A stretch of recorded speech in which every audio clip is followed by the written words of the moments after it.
If I be a man of God. If I be a man of God.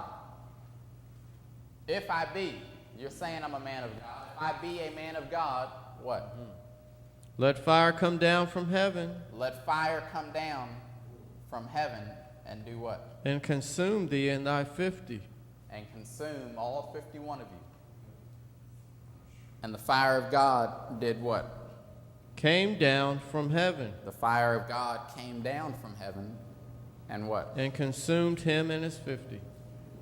Refuge from the storm. God will be a protector for you. There's no telling what the king told these 51 people, that if Elijah don't come down, he probably told them to kill him. There's no telling. It's not recorded. But he said, if I be a man of God, let fire come down from heaven and consume thee and thy 50. 13 said what? And he sent again a captain of the third 50. Here's the third set of 50. And with what? His 50. With his 50. So here's another 51 people. And what happened? And the third captain of 50 did what? Went up and came and fell on his knees before Elijah. And did what? And besought him. And said unto him, O man of God, what? I pray thee, let my life and the life of these 50 thy servants be precious in thy sight. This one came to Elijah. Now this one feared Elijah more than he did his own king. Yes. He said, I could care less what my king told me to do. I'm going to fall down at your feet and ask you to spare my life, O man of God. And he said, behold, there came, what did it say after that? Behold, there came fire down from heaven and burnt up the two captains of the former 50s. With what? With their 50s. Therefore do what? Therefore let my life now be precious in thy sight. And the angel of the Lord said unto Elijah, go down with him, be not afraid of him. And he arose and went down with him unto the king. And what did it say? And he said unto him, thus saith the Lord. This is what the Lord has to say to you, O king. What? For as much as thou hast sent messengers to inquire of Beelzebub, these messengers that you sent to inquire of Beelzebub, is it not because there is no God in Israel to inquire of his word? Therefore what? Therefore thou shalt not come down off that bed on which thou art gone up, but shalt surely die. But shalt surely die. Just read the first part of the 17th verse. Says what? So he died according to the word of the Lord, which Elijah had spoken. So if an enemy is your storm today, church, then know that if God is on your side, amen. I'll repeat that. If God is on your side, then know that there is no weapon that is formed against you that can prosper. But God has to be on your side. Turn to Exodus, the 14th chapter. Refuge from the storm.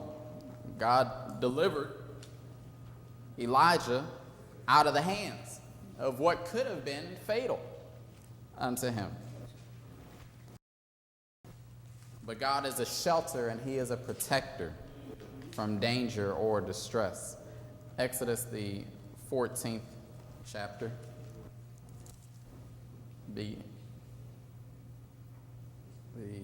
10th verse beginning. It's important in this life that we don't doubt what God can do, church. Amen. Because God is a mighty, powerful God. And we can't even begin to imagine what he is capable of doing. 10th verse beginning said what? And when Pharaoh drew nigh, the children of Israel lifted up their eyes and beheld. The Egyptians marched after them. And they were what? Sore afraid. Now the children of Israel, they were afraid. And what happened? And the children of Israel cried unto the Lord, cried out unto the Lord. Unto the Lord. And what happened? And they said unto Moses, because there were no graves in Egypt, hast thou taken us away to die in the wilderness? Wherefore what? Hast thou dealt with us, thus with us, to carry us forth out of Egypt? Why'd you do this to us, Moses? There's graves already, but you brought us out here to die in the wilderness. What did it say? Is not this the word that we did tell thee in Egypt? Saying, let us alone, that we may serve the Egyptians. For what? For it had been better for us to serve the Egyptians than that we should die in the wilderness. And Moses said unto the people, what? Fear ye not. Don't be afraid. And what else did he say? Stand still. Stand still. And what else? See the salvation of the Lord. Which what? He will show to you today. Now, the first thing he told them was to fear not. He told them to stand still. And he told them, I want you to open up your eyes and see the salvation of the Lord today. What he's going to do. For the Egyptians whom ye have seen today, what did it say? You shall see them again no more. You're not going to see them anymore.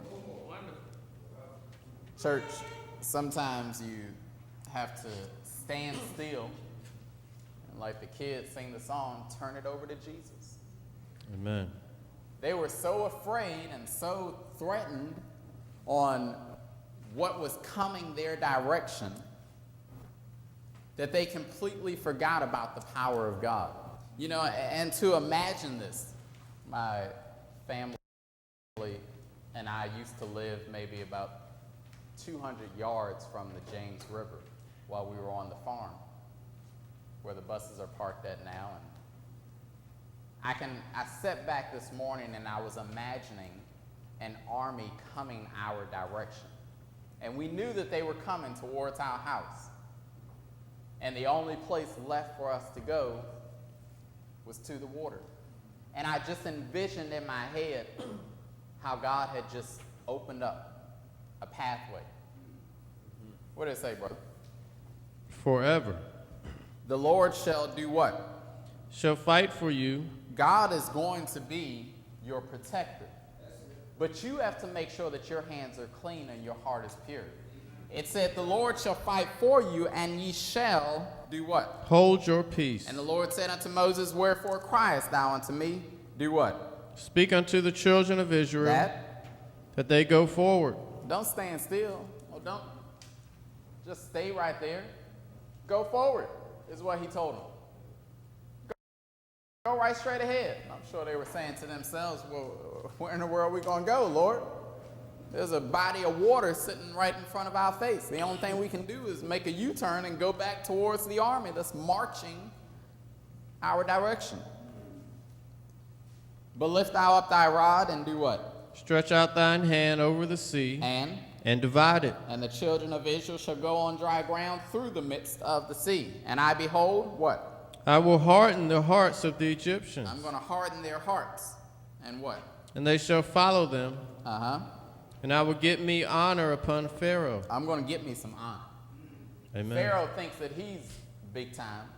All right. I'm about to show Pharaoh who is bigger than big time. And what did he say? And upon all his hosts. And upon who? Upon his chariots. And upon his horsemen. And the Egyptians shall know that what? I am the Lord. When I have gotten me honor upon Pharaoh, upon his chariots, and upon his horsemen. And the angel of God did what? Which went before the camp of Israel, removed and went behind them. Went behind the camp of Israel, and what? And the pillar of the cloud went from before their face, and stood behind them. And it came between the camp of the Egyptians and the camp of Israel, and it was a cloud and darkness to them, but it gave light by night to these, so that the one came not near the other all the night. 21 said what? And Moses stretched out his hand over the sea. Moses stretched out his hand, as God commanded him, over the sea. And what happened? And the Lord caused the sea to go back. The Lord caused the sea to go back.